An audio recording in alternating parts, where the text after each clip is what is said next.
This is the Champion RK-37C metal wheel handle assembly and lock nut for the 3/4 and 1-inch Champion anti-siphon valves. Now, taking a closer look at the handle, you can see that square opening all the way through the center. And it's kind of got that web look. So we'll go ahead and get a couple dimensions, starting with the handle itself. We'll get an outer diameter across the face. It's going to be right at about 2.5 inches. And then we can also get an inner diameter of that square opening. It's going to be right just shy of 1/2 inch. Then going to our lock nut, it is just a hexagon nut. It's got those internal threads.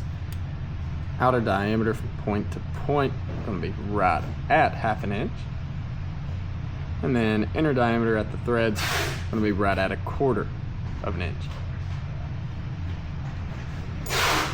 And once again, this is the Champion RK-37C metal wheel handle for the 3/4 and 1-inch anti-siphon valves.